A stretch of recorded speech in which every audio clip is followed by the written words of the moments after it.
आज यहां हम कांग्रेस पार्टी का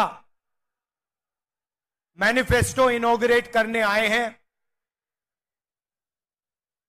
मुझे याद है कुछ महीने पहले हमने तेलंगाना में आपसे वायदे किए थे, ऐसी ही मीटिंग थी, हमने अपनी गारंटीज की बात आपके सामने रखी। वही काम हम నేషనల్ लेवल के लिए आज कर रहे हैं।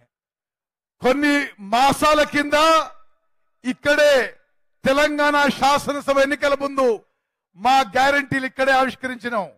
అదే విధంగా జాతీయ స్థాయిలో కాంగ్రెస్ మేనిఫెస్టో, జాతీయ స్థాయిలో కాంగ్రెస్ గ్యారెంటీలని ఈ పార్లమెంట్ ఎన్నికల ముందు మీ అందరి ముందు ఆవిష్కరించబోతున్నాను। जब हमने आपको गारंटीज दी थी, उन्हें हमने कांग्रेस पार्टी की गारंटी जरूर कहा था, मगर सचमुच में वो आपकी गारंटीज थी, आपकी आवाज थी। మేము ఇక్కడ చెప్పినప్పుడు అది కాంగ్రెస్ పార్టీ గ్యారెంటీలు, కానీ అది మీ గ్యారెంటీలు, మీ గొంతు వినిపించడం అని చెప్పి నేను మనవి చేస్తున్నాను। जब हमने 500 रुपए सिलेंडर की बात की थी, 200 यूनिट मुफ्त बिजली की बात की थी, गृह लक्ष्मी की बात की थी, फ्री बस ट्रैवल की बात की थी, तो वो हमने आपकी आवाज सुनकर गारंटीज निकाली थी। 500 రూపాయలు గ్యాస్ సిలిండర్ అయినా, 200 యూనిట్ల వరకు ఉచిత విద్యుత్ అయినా, ఆర్టీసీ బస్సుల్లో మహిళలకి ఉచిత ప్రయాణం అయినా, గృహలక్ష్మిలో ఉచితంగా ఇల్లు కట్టడమైనా మీ గొంతుని ఇక్కడి నుంచి వినిపించడం జరిగింది। అది అమలు చేసిన విషయం కూడా మీకు మనవి చేస్తున్నాను।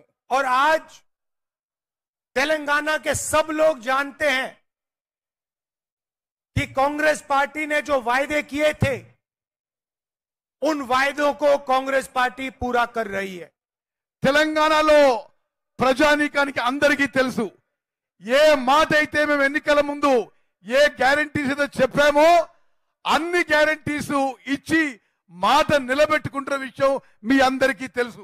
हिंदुस्तान में 40 साल से सबसे ज्यादा बेरोजगारी है, मगर तेलंगाना में तेलंगाना की सरकार ने 30,000 लोगों को सरकारी नौकरी दी है और कुछ ही समय में 50,000 और लोगों को सरकारी नौकरी मिलने जा रही है। మొత్తం భారతదేశంలో నిరుద్యోగ సమస్య చాలా తీవ్రంగా ఉన్న ఈ సమయంలో మన తెలంగాణ ప్రభుత్వం 30,000 ఉద్యోగాలు ఆల్రెడీ ఇచ్చింది, మరో 50,000 ఉద్యోగాలు కూడా ఇవ్వబోతున్న విషయం నేను మనం చేస్తున్నాను।